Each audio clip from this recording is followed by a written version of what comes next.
السلام علیکم ورحمۃ اللہ وبرکاتہ۔ حضرات محترم، آج ہم انشاءاللہ عز و جل اپنی اس مختصر سی ویڈیو میں محبوب سبحانی اور محبوب الہی کے بارے میں ہم جانیں گے۔ حضرات محترم، محبوب سبحانی یعنی حضور غوث اعظم رضی اللہ تعالی عنہ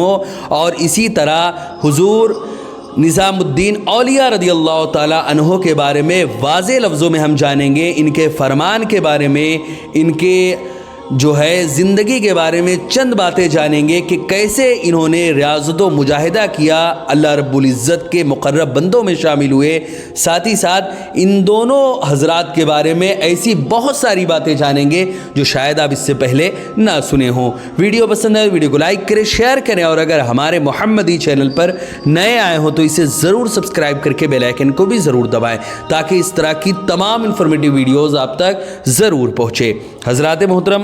حضرات محترم، دنیا کا دستور ہے کہ جو نوکر اپنے مالک کا فرما بردار ہوتا ہے وہ مالک کا پسندیدہ اور محبوب ہو جاتا ہے۔ وہ خدمت میں جس قدر ایمانداری اور دیانت داری سے کام لیتا ہے اسی قدر محبوبیت میں اضافہ ہوتا چلا جاتا ہے۔ حضرات محترم، محبوب ہر کوئی نہیں بن جاتا بلکہ اس کے لیے ڈیوٹی سے زیادہ کام انجام دینا پڑتا ہے، یہاں تک کہ اسے اپنی اور گھر کی ضروریات کو بھی نظر انداز کرنا پڑتا ہے۔ جب وہ محبوب ہوتا ہے تو مالک اسے انعام کے طور پر اختیارات بھی دیتا ہے کہ اپنے ماتحت پر جس طرح چاہے تصرف کرے۔ ماتحت کو رضامندی سے یا غیر رضامندی سے اس کا حکم تسلیم کرنا پڑتا ہے، اس لیے کہ ماتحت پر یہ روشن ہو جاتا ہے کہ وہ مالک کا محبوب نظر ہے، اس کی ناراضگی مالک کی ناراضگی ہے اور مالک وہی سنے گا جو وہ کہے گا۔ حضرات محترم، اسی طرح اللہ اور بندوں کے مابین بھی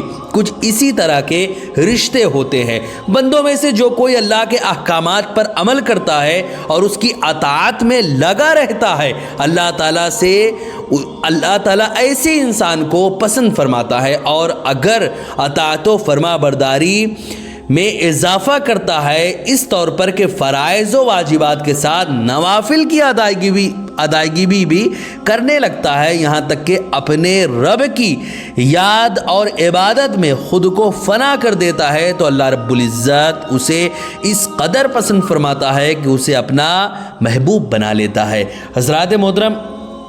اللہ رب العزت نے فرمایا یحبہم ویحبونہ، اللہ ان سے محبت کرتا ہے اور وہ اللہ سے محبت کرتے ہیں۔ اس کی رضا اللہ رب العزت کی رضا ہوتی ہے اور اس کی ناراضگی اللہ رب العزت کی ناراضگی ہوتی ہے۔ اسی کو علامہ اقبال نے کچھ یوں کہا ہے، خودی کو کر بلند اتنا کہ ہر تقدیر سے پہلے، خودی کو کر بلند اتنا کہ ہر تقدیر سے پہلے خدا بندے سے خود پوچھے بتا تیری رضا کیا ہے۔ حضرات محترم، اور جب بندہ اللہ کا محبوب بن جاتا ہے تو اللہ رب العزت اسے بے شمار انعام عطا فرماتا ہے، اور وہ انعام یہ ہوتا ہے کہ اللہ رب العزت بندے کے دل کو کائنات سے پھیر کر اپنی طرف مائل کر دیتا ہے، پھر اس کی عبادت و ریاضت، تقوی و طہارت اور اخلاص و للہیت دیکھ کر اللہ اس کو اپنے قرب خاص میں جگہ دیتا ہے، اور جب وہ اللہ کی صفات سے متصف ہو کر عیال اللہ کی طرف متوجہ ہوتا ہے تو دنیا اس کے قدموں پر اپنا سر جھکاتی ہوئی نظر آتی ہے، پھر وہ رشد و ہدایت کے منبر پر کھڑا ہوتا ہے اور احکم الحاکمین کے حکم سے لوگوں میں دعوت و تبلیغ کا اہم فریضہ انجام دیتا ہے، کبھی خوشخبری سنا کر تو کبھی ڈر سنا کر۔ حضرات محترم، سیدنا غوث اعظم رضی اللہ تعالی عنہ جو کہ ایک عظیم اللہ کے ولی، بلکہ ان کو یہ کہیے کہ سلطان الاولیاء جو ولیوں کے بھی شہنشاہ ہیں، حضور غوث اعظم سیدنا غوث اعظم شیخ عبد القادر جیلانی اور محبوب سبحانی، اور اس کے یعنی شیخ عبد القادر جیلانی ہی کا لقب محبوب سبحانی ہے، اور اسی طرح ایک اور اللہ کے ولی سلطان المشائخ خواجہ نظام الدین اولیاء جن کا لقب محبوب الہی ہے، اسی محبوبیت کے اعلیٰ مقام پر فائز ہیں، جو اپنے زمانے میں اللہ کی فرما برداری اور دوسرے بندوں کی ہدایت و رہنمائی میں بے مثل اور بے مثال تھے۔ عملی دعوت و تبلیغ میں دونوں شخصیتیں باکمال رہیں اور آج بھی علماء و مبلغین اسلام کے لیے روشن اور رہنما ہیں۔ محترم 11ویں صدی میں غوث اعظم سیدنا عبدالقادر جیلانی رضی اللہ تعالیٰ عنہ علم حاصل کرنے کے بعد ریاضت و مجاہدہ میں لگ گئے اور اذن الہی سے بغداد کی سرزمین پر واعظ و نصیحت کا منبر سجایا۔ یہ وہ زمانہ تھا کہ ہر طرف علم کا غلغلہ تو تھا لیکن علم پر عمل کرنے والے کم تھے۔ علم کا غرور جو ہے وہ عہدے کا تکبر اور مال و زر کی ہوس لوگوں کے ایمان کو کھوکھلا کرتی جا رہی تھی۔ ایسے پرآشوب ماحول میں آپ نے واعظ و نصیحت کی مجلسیں سجا کر اصلاح و تربیت کا عظیم کارنامہ انجام دیا۔ آپ کی مجلس میں سینکڑوں کی تعداد میں علماء، فقہا اور عمرا شریک ہوتے، ہزاروں کا مجمع ہوتا۔ لوگ آپ کی پرتاثیر واعظ سن کر اپنے گناہوں سے توبہ کرتے اور معصیت سے دور رہنے کی کوشش کرتے۔ یوں آپ نے بے شمار معصیت زدہ انسانوں کو پاک کیا، ہزاروں کو ایمان سے سرفراز کیا، اور کتنے خوش نصیب ایسے تھے جو ایمان کے اعلیٰ مقام حاصل کیے۔ آپ کی تصانیف اور مواعظ حسنہ اس کے واضح ثبوت ہے جو آج بھی پڑھنے والوں میں خشیت الہی پیدا کرتے ہیں۔ حضرات محترم، اسی طرح 13ویں صدی عیسوی میں سلطان المشائخ حضرت نظام الدین اولیاء محبوب الہی رضی اللہ تعالیٰ عنہ نے تحصیل علوم اور ریاضت و مجاہدہ کے بعد سرزمین دہلی میں یعنی دلی میں صراط مستقیم سے بھٹکے ہوئے لوگوں کو ایک اللہ عز و جل کی فرما برداری کی طرف مائل کیا۔ اس کے لیے آپ نے واعظ و نصیحت کی مجلسیں سجائیں اور ہر ایک کو اپنے سلسلہ بیعت میں داخل کرنا شروع کیا۔ اس وقت دہلی کی حالت یہ تھی کہ ایک طرف بادشاہ عمرہ آئے دن تخت و تاج کے لیے قتل و غارت گری میں مصروف تھے، تو دوسری جانب عوام بے عملی اور فسق و فجور میں مبتلا ہوتی جا رہی تھی۔ خواجہ نظام الدین اولیاء لباس فقیری میں پریشان حال بندوں کی طرف مائل ہوئے اور واعظ و نصیحت کے ساتھ اپنی عملی زندگی سے رشد و ہدایت کا ایسا چشمہ جاری کر دیا کہ جس سے ایک زمانہ سیراب ہوا۔ حضرات محترم، آپ کی مجلس میں ہر طبقے کے لوگ آتے لیکن آپ کی رغبت عوام کی اصلاح کی طرف تھی۔ اس کی سب سے بڑی وجہ یہ تھی کہ بادشاہوں کی آپسی جنگوں نے عوام کو برگشتہ اور پریشان کر دیا تھا۔ انہیں کسی حاکم پر اعتماد نہ رہ گیا تھا۔ وہ اپنی رعایا کے بارے میں کچھ سوچ بھی سکتا، یعنی انہیں اپنے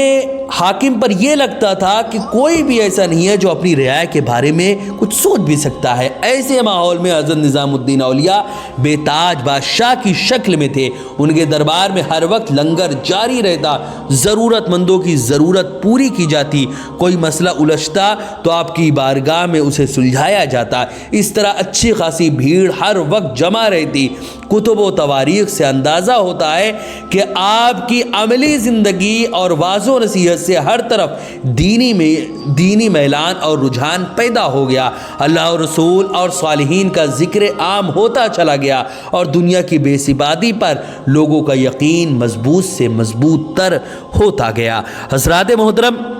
یہی نہیں، سیدنا عبدالقادر جیلانی اور حضرت خواجہ نظام الدین اولیاء کی حیات و خدمات کے مطالعے سے یہ اندازہ ہوتا ہے کہ یہ عام انسانوں کی طرح صرف واعظ یا صرف بندوں کی خدمت کرنے والے نہیں تھے، بلکہ اللہ عز و جل کا بے پناہ فضل و احسان کی صورت میں ان پر یہ انعام تھا کہ اللہ کے بندے ان کے تابع کر دیے گئے تھے۔ دلوں پر ان کی حکومت چل رہی تھی، جس کی تقدیر میں ہدایت و کامیابی رکھی تھی اسے ان کی بارگاہ سے ہو کر گزرنا پڑتا۔ اس لیے آپ دونوں اس کام کے لیے مامور کیے گئے تھے اور محبوبیت اور معشوقیت کے اس مقام پر فائز تھے کہ کسی کو آپ کے آگے چون و چرا کرنے کی مجال تک نہیں تھی۔ حضرات محترم،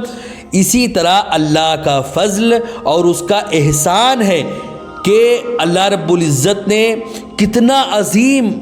کتنے عظیم اللہ کے ولیوں کی صورت میں ان دونوں کو پیش کیا کہ ان کے ذریعے نہیں بلکہ ہزاروں لاکھوں لوگ متاثر ہوئے اور اپنے گناہوں سے تائب ہو کر اللہ رب العزت کی بارگاہ کی جانب متوجہ ہوتے ہوئے نظر آئے۔ حضرات محترم، حضور غوث اعظم رضی اللہ تعالیٰ عنہ بچپن سے ہی ان کی زندگی بالکل مختلف تھی۔ جب وہ پیدا ہوئے تو پیدا ہونے سے پہلے ہی ان کی والدہ اور ان کے والد کے واقعہ جو ہے وہ بہت زیادہ مشہور و معروف ہے کہ کیسے ان کی والدہ تھیں اور کیسے ان کے والد تھے. صرف ایک سیب جو ہے وہ دریا بہتے دریا سے اٹھا کے کھا لیا تو اس کی معافی تلافی کے لیے جب وہ گئے باغ کے پاس تو وہاں پر جب ملاقات ہوئی حضور غوث اعظم کے جو نانا تھے ان سے جب ملاقات ہوئی تو اس کے بعد انہوں نے کہا کہ ایک شرط ہے تبھی میں اس سیب کا معاملہ معاف کروں گا کہ ایک بیٹی ہے میری جو کہ اندھی ہے بہری ہے اور مطلب یہ تمام چیزیں انہوں نے بتائی کہ میری بیوی جو ہے میری جو بیٹی ہے وہ ہر طرح کے عیب اس کے اندر موجود ہے, یعنی وہ چل بھی نہیں سکتی, دیکھ بھی نہیں سکتی, بول بھی نہیں سکتی, تمام چیزیں اس کے اندر موجود ہے, پھر بھی تمہیں اس سے شادی کرنی ہے. آخرکار تقوی و پرہیزگاری کا ایک اعلیٰ ظرف آپ دیکھ سکتے ہیں کہ حضور غوث اعظم کے والد محترم اس پر بھی تیار ہو گئے کہ اللہ رب العزت کا ڈر خوف ذرا سوچیے, تیار ہو گئے اور آخرکار ان کی غوث پاک کی والدہ سے ان کی شادی ہوئی. اور پھر بعد میں جب انہوں نے دیکھا تو کیسا پایا, اس کا مطلب یہ تھا کہ غوث اعظم کی والدہ نے کبھی بھی وہ دیکھ نہیں سکتی کا مطلب کبھی بھی انہوں نے اپنی آنکھوں سے کوئی بھی حرام کو نہیں دیکھا, کوئی بھی گناہ کی چیزوں کو نہیں دیکھا, اور وہ چل نہیں سکتی کا مطلب کبھی بھی وہ اپنے پیروں سے گناہوں کی جانب نہیں گئی. اسی طرح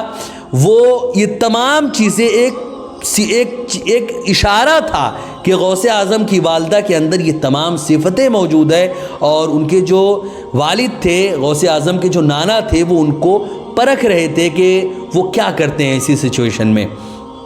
اور انہوں نے اللہ کا راستہ اختیار کیا اور اپنے اس تقوی کے تحت ان سے شادی کیے. اور بعد میں پھر اللہ رب العزت کے حکم سے جب ایسے والد محترم ہوں تقوی و پرہیزگاری والے اور ایسی والدہ محترمہ ہوں جنہوں نے اپنے آپ کو کبھی بھی اپنے نہ آنکھوں سے نہ اپنے ہاتھوں سے نہ اپنے پیروں سے کبھی بھی کوئی حرام کی جانب اپنے نہ ہاتھ بڑھائے نہ پیر بڑھائے نہ حرام کی جانب اپنی نظریں کی, تو پھر اس کے بعد غوث اعظم رضی اللہ تعالیٰ عنہ جیسے بیٹے ہی پیدا ہوتے ہیں. حضرات محترم, اللہ رب العزت سے دعا ہے کہ اللہ رب العزت ان دونوں کے فیوز و برکات ہمیں عطا فرمائے اور ہمیں بھی اللہ اپنے محبوب بندوں میں شامل فرمائے. آمین یا رب العالمین بوسیلت سید المرسلین. ویڈیو پسند آئے ویڈیو کو لائک کریں, شیئر کریں, اور اگر ہمارے محمدی چینل پر نئے آئے ہوں تو اسے ضرور سبسکرائب کر کے بیل آئیکن کو بھی ضرور دبائیں تاکہ اس طرح کی تمام انفارمیٹیو ویڈیوز آپ تک ضرور پہنچے. السلام علیکم ورحمۃ اللہ وبرکاتہ.